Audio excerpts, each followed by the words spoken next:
오늘 함께 은혜 받을 하나님 말씀은 시편 81편 1절에서 5절의 말씀을 함께 보겠습니다.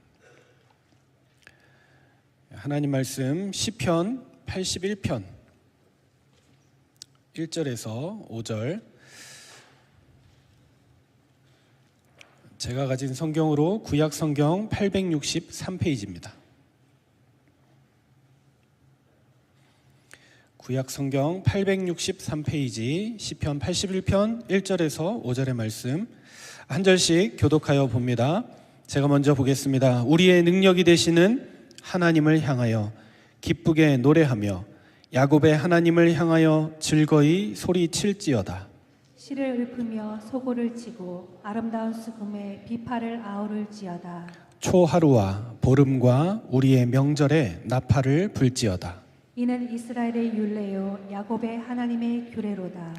5절을 같이 읽습니다. 하나님이 애굽 땅을 치러 나아가시던 때에 요셉의 족속 중에 이를 증거로 세우셨도다. 거기서 내가 알지 못하던 말씀을 들었나니. 아멘. 오늘 시편 81편의 말씀을 가지고 야곱의 하나님을 향하여, 이 말씀의 제목으로 하나님의 은혜를 함께 나누고자 합니다. 서론에 보시면 라이트온의 하나님 이렇게 돼 있습니다. 여러 가지 의미가 있겠죠. 라이트온이라는 게 빛이 켜지다, 그런 의미도 우리가 가지고 이름을 정하지 않았습니까? 이게 한마디로 스위치를 켠 겁니다.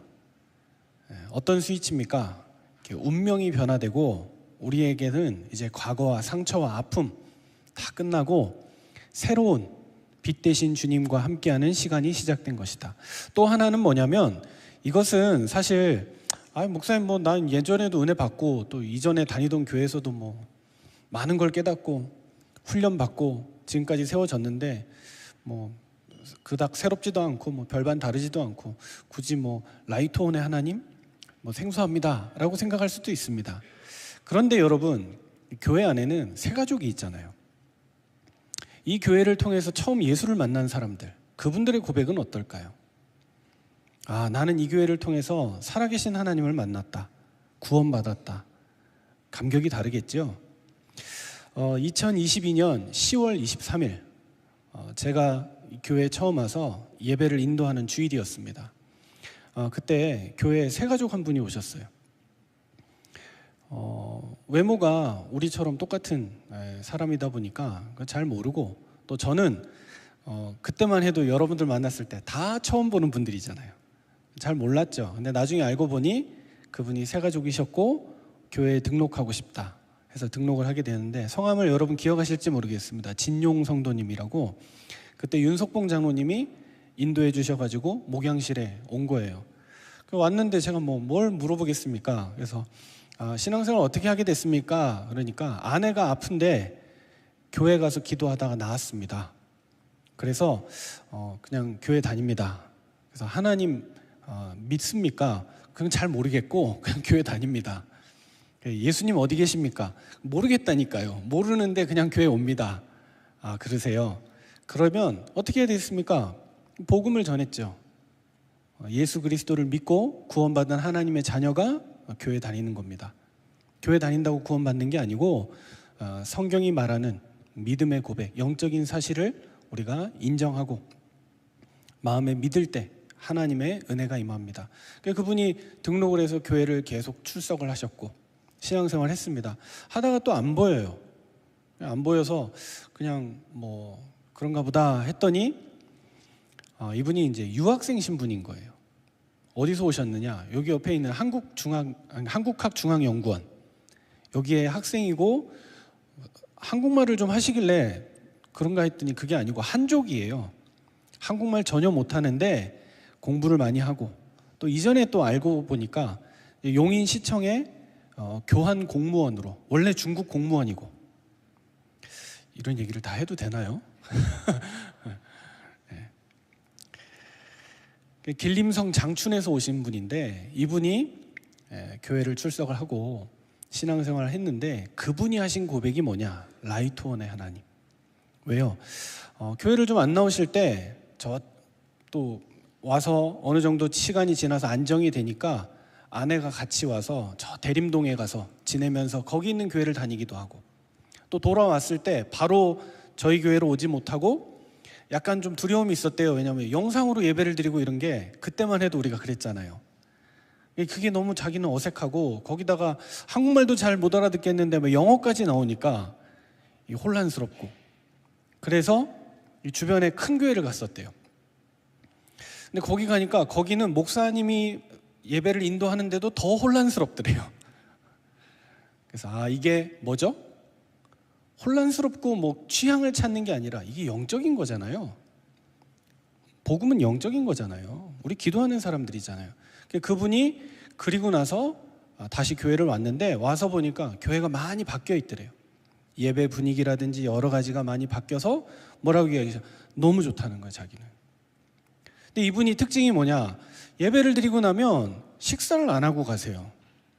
사실은 은혜 받고 마음 문이 열리면 같이 식사도 하고 교제도 하고 이러고 가야지 좀 새 가족을 맞이하는 저희 마음도 편안하고, 이분이 그래도 좀 은혜 받았나 보다 이렇게 판단이 되잖아요. 밥을 안 먹고 가는 거예요. 그러니까 예배는 좋은데 내가 이 교회는 몸담고 싶지는 않다, 이런 느낌으로.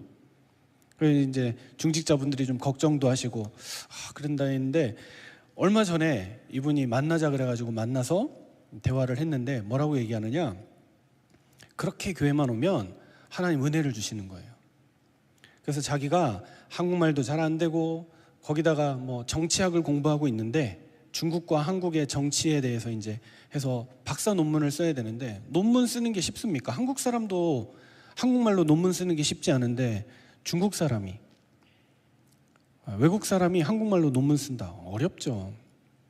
근데 이분이 참 감사한 게 뭐냐, 교회 와서 예배만 하면 앉아서 조용히 있으면 고요해지고 기도가 된대요. 그래서 자기는 이 교회가 너무 좋대요. 그러면서 뭐라고 하느냐, 밥을 못 먹고 간 이유는 예배만 드리고 있으면 영감을 주신다는 거예요. 논문에 대한 주제, 논문에 대한 방향, 논문의 조그만한 디테일들, 자료들, 이런 게 예배 드리다가 자기는 떠오른대요. 어느 정도냐, 끝나면 밥을 못 먹고 빨리 도서관 가서 자료 찾고 자기가 생각난 것들을 정리해야 될 만큼. 이분이 지난 금요일에 졸업을 하셨습니다. 학위를 수여받고. 그러면서 교회에 너무 감사하다라는 마음과 그 말씀을 남기셨습니다.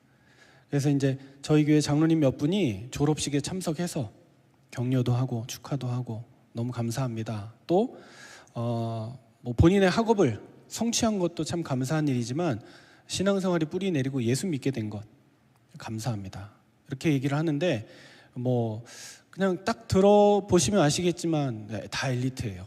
아내도 중국에서 교수고, 아들도 카이스트에서 공부하고 중국에 가서 자기 분야 계속 공부하고 있고, 이분도 공무원 하다가 그냥 공무원 하면 되잖아요, 먹고 사는데 지장 없을 텐데, 그게 아니고 교수가 되려고 공부를 해서 학위를 마치고 돌아가셨다.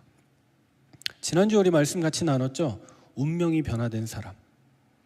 공부하러 왔다가 예수를 만나서 하나님의 능력, 살아계신 하나님, 라이트온의 하나님을 만나고 확인하고 가신 분. 이분이 뭐라 그러냐, 목사님 예배 잘 드렸더니 조기 졸업했습니다. 빨리 졸업하고 돌아갑니다. 너무 기쁘고 감사합니다. 마지막 기도 제목이 자기 지역에 있는 대학에 자기가 교수로 채용되고 싶은데, 그게 이제 기도 제목입니다. 그래서 자기 밑에 제자들 키우면 그 제자들이 한국학으로, 한국과 관련된 공부를 해서 학위를 받으려면 한국학중앙연구원을 와야 돼요. 맞죠? 그러면 오면 너 신앙생활 해야 되는데 교회 어디로 가라 그럴까요? 그래서 라이트온의 하나님인 거예요, 여러분. 또 한 분이 있습니다. 우리 교회 새 가족으로 오셨는데 지금도 우리 같이 예배하고 있는데, 예수 믿기 전에 저기 남한산성에 등산하러 갔다가 용한 점집이 있어서 갔더니 예약을 해야 3년 뒤에 점괘를 볼 수 있다는 거예요. 야, 점집이 그렇게 잘 되더라고요. 무슨 3달도 아니고 일부러 프로모션 하려고, 홍보하려고, 나 용하다 이걸 알려주려고 3개월. 저도 미팅 잡으면 한 3년 뒤에 잡아볼까 싶습니다. 우선 면담합시다. 면담이 너무 많아가지고 3년 뒤에. 예. 그랬는데 그 3년 사이에 예수를 믿게 된 거예요. 구원받아 하나님의 자녀가 된 거예요. 완전히 운명이 변화되었죠. 신분이 바뀌었죠. 어느 정도냐? 하나님 진짜 살아계시다. 라이트온의 하나님 만난 거죠. 그러는 동안에 친구한테 전화가 왔어요. 야, 이번 주가 3년이야. 너 전보로 갈 거지? 그 어렵게 예약해 놓은데 갈 거지? 그분이 필요가 없죠. 친구한테 얘기한 겁니다. 나 그 기간 안에 예수를 믿게 됐어. 하나님 살아계신 걸 체험하게 됐어. 나는 구원받고 하나님의 자녀가 되었어. 그래서 더 이상 전볼 이유가 없고 내 운명을 알아볼 이유가 없어. 예수에게 붙잡혔기 때문에, 구원받았기 때문에. 스위치가 켜진 겁니다. 그리고 나서 그 친구에게 뭐라고 얘기했을까요? 너도 예수 믿고 구원받아야 돼.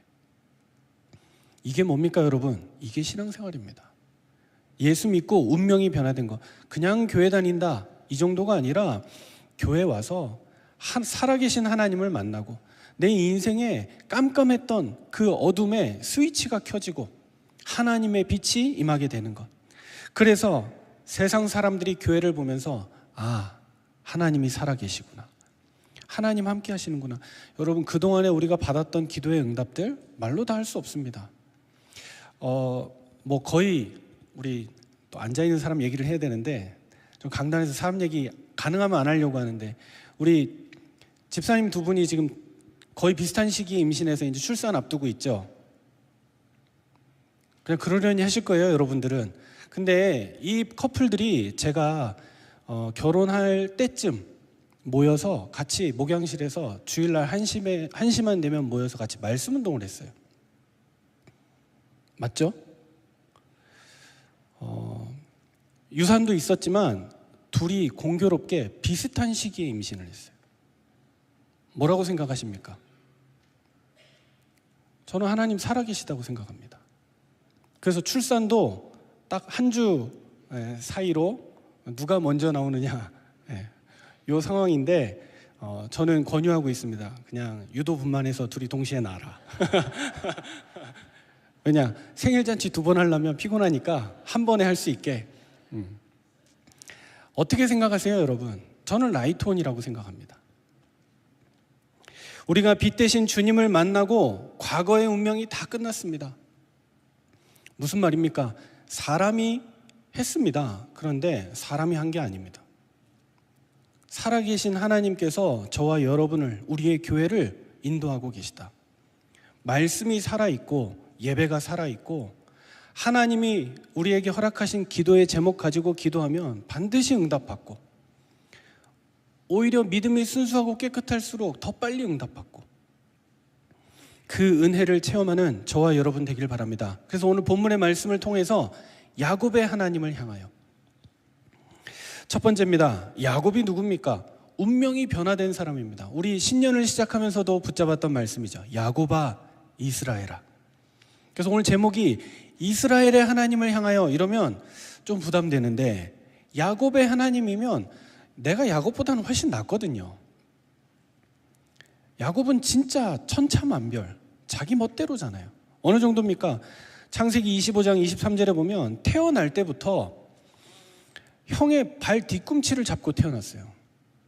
아무 의식도 없고 생각도 없고 눈도 안 보이잖아요, 신생아는. 근데 뭔가를 붙잡으려고 몸부림치면서 태어난 인생.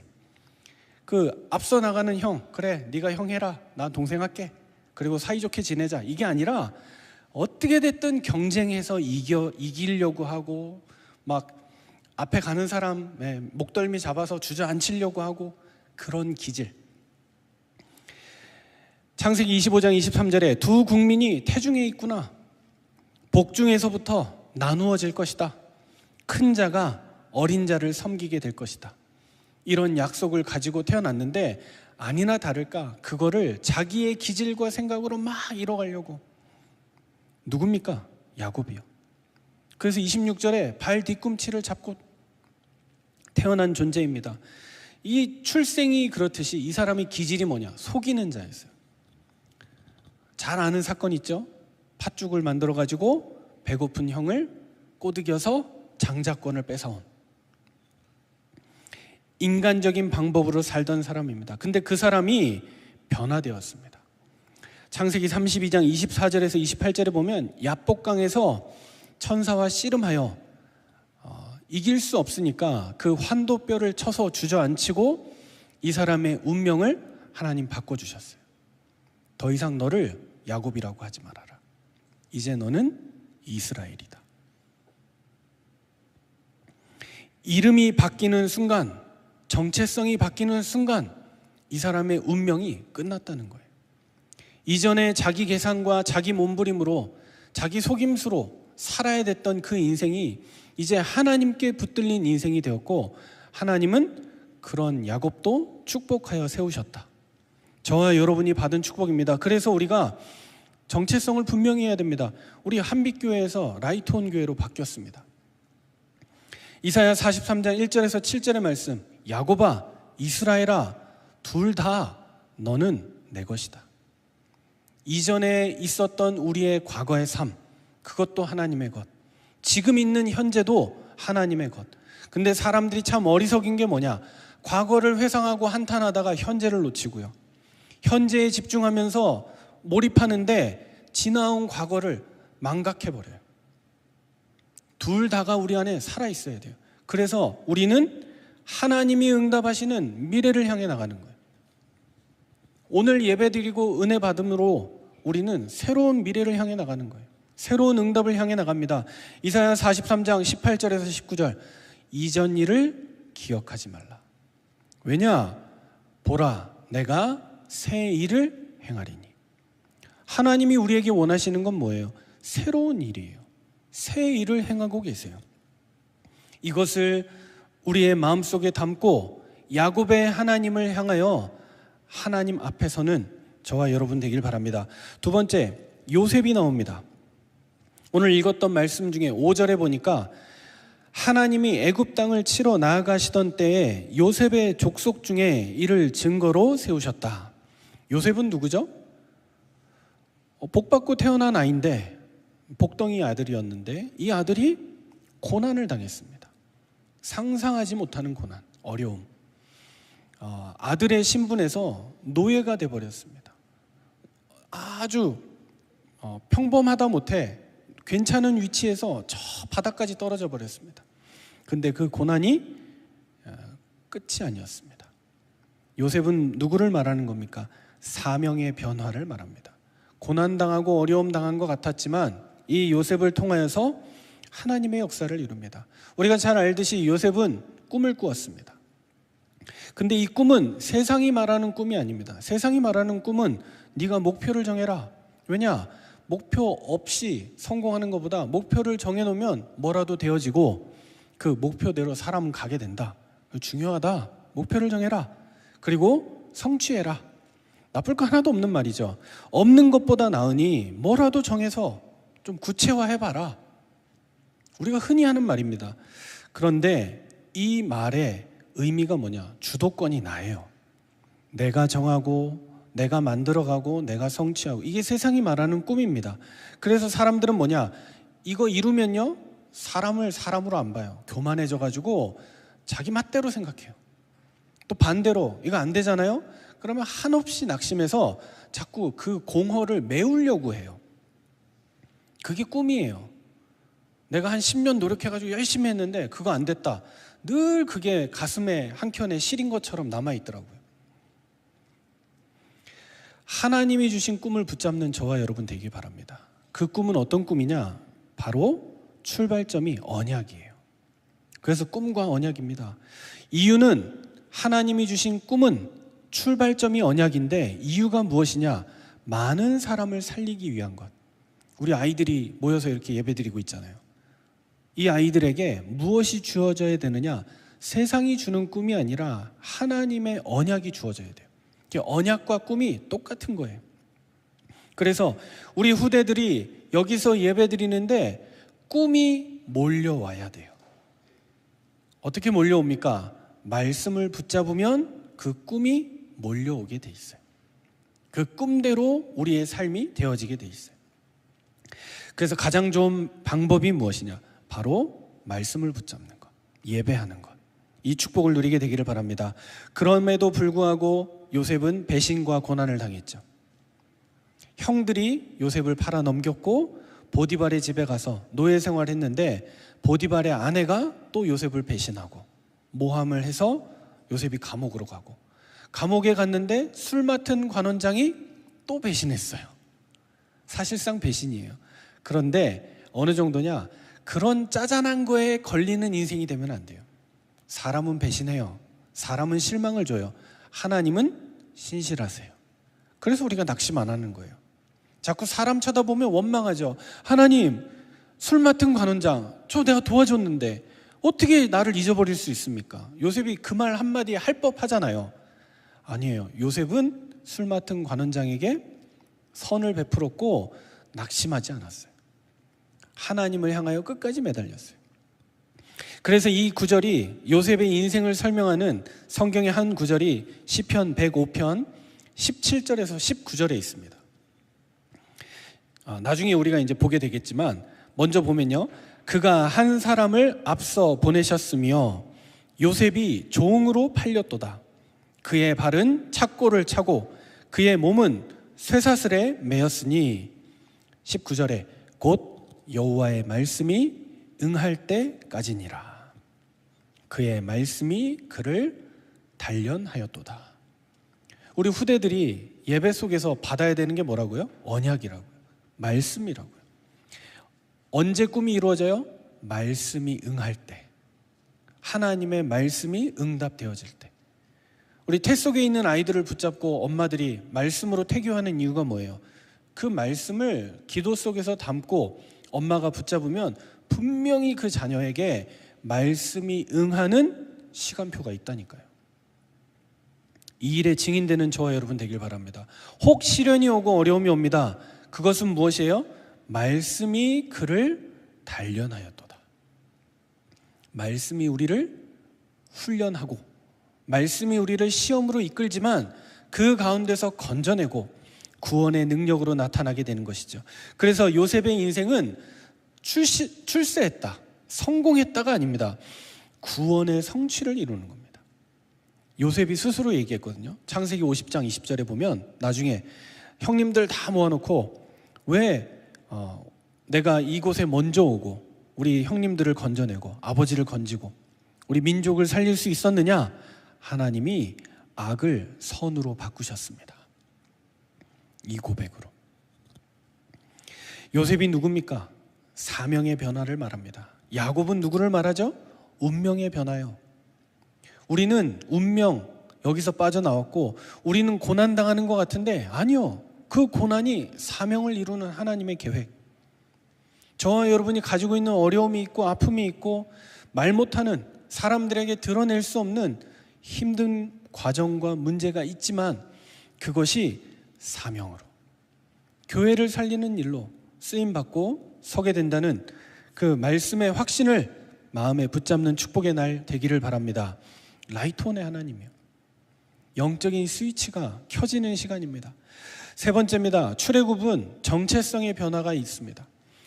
시편 81편은 출애굽에 대한, 그리고 또 지난주, 그 지난주 계속해서 아삽이 이스라엘 백성의 현실과 출애굽의 상황에 대해서 얘기하고 있습니다. 뭘 얘기하느냐? 정체성이 변한 거예요. 이스라엘 백성은 어떤 사람들이었습니까? 대우받아서 집단, 민족이 같이 이동하는 비자를 받아서 온 사람들 아닙니까?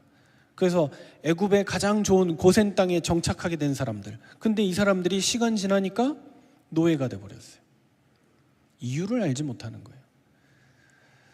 영적으로 이스라엘이 우리와 똑같은 상황이에요. 어려움 당하고 힘들 때는 오히려 기도하고 몸부림쳐서 응답받는데 잘 살고 대접받고 축복받으면 그새 망각해버려요. 놓쳐버려요. 한국교회요? 70년도 80년도 살아있었죠. 젊은이들이 교회 다 다녔습니다.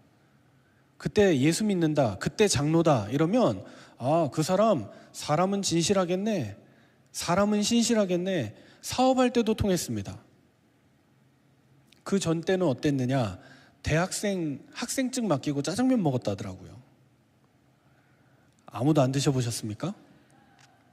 그 말은 대한민국 사회에서 그때만 해도 산업이 막 일어나고 할 때 대학 다닌다 이러면 괜찮은 사람, 대기업 다니는 그 잠바 있잖아요, 회사 마크 찍힌 잠바, 그거 입고 다니면 외상으로 밥 주고 술 주고 했다던데요? 안 드셔보셨습니까? 뭘 말하는 거예요? 신분을 말하는 거고 신용을 말하는 거잖아요. 그때는 그랬어요. 저 사람 대기업 다녀? 그러면 도망갈 일은 없겠네? 저 사람 대학 다녀? 사람은 괜찮겠네? 저 사람 장로야? 사람은 진실하고 신실하겠네. 사람은 괜찮겠네. 그랬던 시대가 있다니까요. 그랬는데 어느덧 지금 교회의 이름은 땅에 떨어지고 하나님, 예수님, 성령님 온데간데 없고 교회는 자기들만 생각하는 집단이 돼버린 거죠. 이스라엘 백성도 마찬가지였습니다. 처음에 축복받았어요. 대우받았다니까요. 그런데 시간 지날수록 영적인 것에 묶여서 하나님이 망각되어지고 잊어버리고 나니까 그 땅에서 노예가 돼버렸습니다. 거기에 대한 해방의 역사가 출애굽기에 나와 있습니다. 하나님은 왜 노예에서 해방시키셨습니까? 그냥 해방됐다, 문제가 끝났다 정도가 아니라 하나님은 이 백성을 인도하여서 하나님의 계획이 있는 땅으로 이끌어 가셨습니다. 그래서 노예에서 해방된 이유는 광야의 정착이 아니죠. 광야는 과정입니다. 이들이 가야 될 목적지는 가나안 땅. 이유는요, 그 땅이 신도시가 될 거고 그 땅이 먹고 살기에 좋고 환경이 좋아서가 아니라 그 땅이 이스라엘을 구원하실 메시아가 오실 그 땅이기 때문에, 구원자를 보내시겠다라고 약속하신 그 언약의 땅이기 때문에 그곳을 차지하게 되는 겁니다. 그 가는 동안에 하나님의 응답과 축복을 받았습니다. 무엇입니까? 광야라는 임시 거처에서 영원한 원리들을 찾아냅니다. 광야에서 뭘 찾아냈을까요? 십계명 찾아냈습니다. 맞죠? 광야에서 뭘 만들었죠? 언약궤를 만들었습니다. 광야에서 성소와 지성소를 만들었습니다. 성막을 만들어서 하나님께 예배하기 시작했습니다. 이 백성들이 하나님을 향한 열심과 중심이 다 만들어지는 시기가 광야였습니다. 아니, 가나안 가서 하지, 정복하고 나서 해도 늦지 않을 텐데 하나님의 계획은 그게 아니었어요. 힘들고 어렵고 고난의 과정 속에 하나님은 동시에 영적인 훈련도 같이 해나가시는 거예요. 이스라엘 백성들이 텐트 치고 살아서 집도 제대로 없는데 성막을 만들어라.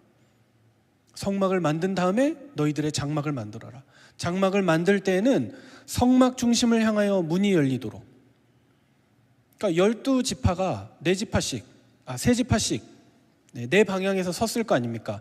성막 중심으로 텐트의 문이 열릴 때는 무조건 문 열고 나가면 성막이 보이도록, 영적인 원리 중심으로, 영원한 원리 중심으로 살도록 하나님이 다 만들어 주셨습니다. 거기에서 제사 제도도 만들었습니다. 성막 안에 두어야 되는 기구물들도 다 만들었습니다. 제사장도 이때 세웠습니다. 절기도 만들고 모든 백성들을 다스리는 체계까지도 만들었습니다. 운명이 변화된 것입니다.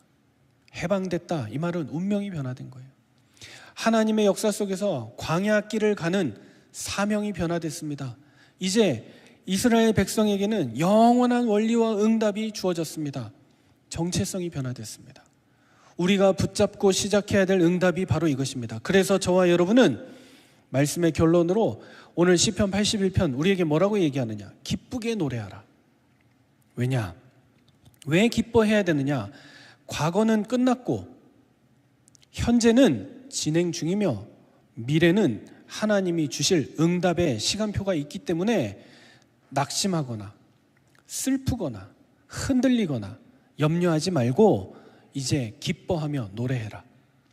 어떤 상황이 오고 어려움이 오더라도 거기에 걸리지 말고 하나님은 우리의 과거를 붙들지 않으신다. 하나님은 우리의 고난을 헛되게 하지 않으실 것이다. 하나님은 광야에서 정체성을 세우신다. 아이를 키우는 부모님들 쉽지 않을 겁니다. 그런데 그 기간이, 그 시간표가 너무너무 중요합니다. 그때 하나님 앞에 진짜 언약을 붙잡고 후대들을 두고 가정의 분위기를 두고 기도해야 합니다. 시간 좀 지나잖아요? 못합니다. 그때 해야 돼요. 혼란스러울 때, 어려울 때, 아내, 남편, 자녀, 부모님 막 붙잡고 정신없을 때 그때 해야 됩니다. 우리 아이들이 언제 만들어져요? 이미 10살 넘어가면 애들 생각 다 들어가 있어요. 그 전에 얘가 좀 덜 만들어졌다 싶을 때 그때 만들어줘야 돼요. 그때 잡아줘야 돼요.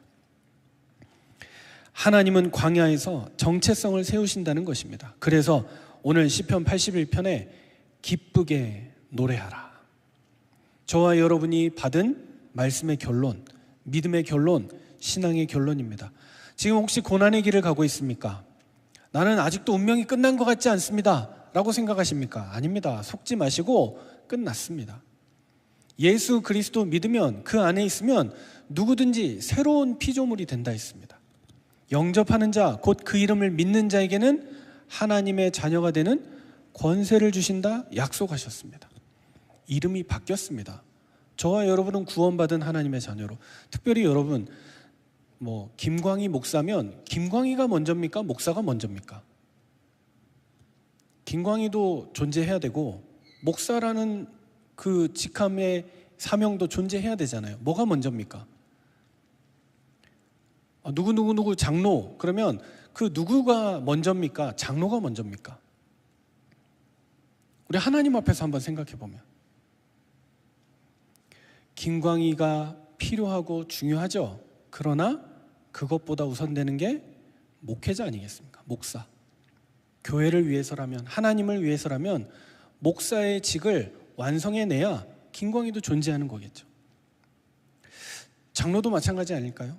내가 누구 이걸 주장하기 이전에 내가 하나님 앞에 기름 부어 세움 받은 장로잖아요. 그럼 장로로서의 사명, 장로로서의 중심. 내가 하나님 은혜 가지고 사는데 먹고 사는 거에 자꾸 치우쳐서 장로라는 사명은 잃어버리고 교회는 뒷전이고 교역자와 목회자는 잘 모르겠고 그냥 내 위치, 내 직분, 내가 가진 믿음 이거 감당하기도 쉽지 않습니다. 다시 한번 기도해 봐야 되지 않을까요? 왜냐? 운명이 바뀌었으니까. 장로 정도 됐다, 목사 정도 됐다 그러면 끝나야죠. 내 인간적인 욕구와 내 중심과 내 어떤 고집 그거 가지고 하는 거 아니잖아요. 운명이 바뀌었습니다. 이름이 바뀌었습니다. 하나님의 은혜 가운데 저와 여러분이 있습니다. 고난은 반드시 구원으로 응답되어질 것이고 우리가 예수 믿는데 힘들고 어려운 일이 있다면 반드시 그것은 하나님의 응답으로 나타나게 될 것입니다. 마지막, 우리는 더 이상 세상의 노예가 아닙니다. 사단의 노예가 아닙니다. 과거의 상처에 언제까지 빠져 있을 수 없습니다. 저와 여러분은 언약 백성입니다. 그래서 하나님의 언약궤를 붙잡고 지금 우리는 광야길을 가고 있습니다. 우리가 가야 될 곳은 천성, 하나님의 나라. 그곳을 향하여 점점 나아가고 있습니다. 반드시 가게 될 겁니다. 그런데 어떻게 가느냐? 이 땅에서 어려움 당하고 고난 당하고 맨날 천부여 의지 없어서 하다 갈 것이냐? 아니면 오늘 말씀과 같이 기쁘게 노래하며 야곱의 하나님을 향하여 나아갈 것이냐? 그 말씀의 응답을 누리는 저와 여러분 되기를 주의 이름으로 축복합니다. 기도하겠습니다. 하나님 아버지, 야곱을 이스라엘로 바꾸신 하나님을 찬양합니다. 요셉의 고난이 구원의 통로로 응답되게 하신 하나님을 찬양합니다.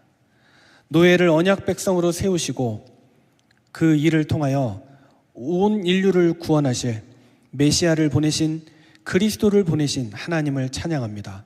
오늘 우리가 과거에 속지 않게 하시고 새 일을 행하시는 하나님, 특별히 라이톤 교회 위에 운명의 변화, 사명의 변화, 정체성의 변화가 있는 축복의 날 되게 하여 주옵소서. 고난 속에서도 낙심하지 않게 하시고 광야에서도 방향을 잃지 않게 하시며 기쁨으로 노래하는 교회와 성도가 되게 하여 주옵소서. 감사드리며 주 예수 그리스도 이름으로 기도하옵나이다. 아멘. 은혜로 우리의 운명을 바꿔주시고 고난을 통해 사명을 이루어 주시며 우리의 정체성을 세워가시는 하나님, 오늘 우리가 드리는 이 예물을 감사의 고백으로 주님이 받아 주옵소서. 야곱을 이스라엘로 바꾸시고 인도하셨던 것처럼 우리의 삶과 물질도 하나님 구별하여 받아주시고 거룩한 일에 쓰임받을 수 있도록 축복하여 주옵소서. 요셉을 앞서 보내셨던 것과 같이 우리의 헌신이 다음 세대를 살리는 통로가 되게 하여 주옵소서. 특별히 우리 오세주, 강예은 형제 자매가 새로운 가정을 이루며 그 부모가 믿음으로 예물을 드렸사오니 이 가정이 믿음의 가정으로 쓰임받게 하시고 이들의 헌신을 통하여 하나님의 나라가 또 믿음의 가정들이 더욱 이루어져 가고 세워져 갈 수 있도록 은혜를 베풀어 주옵소서. 언약의 백성으로 붙잡아 주셨으니 그 믿음대로 살며 승리하게 하여 주옵소서. 모든 영광 하나님께 올려드립니다.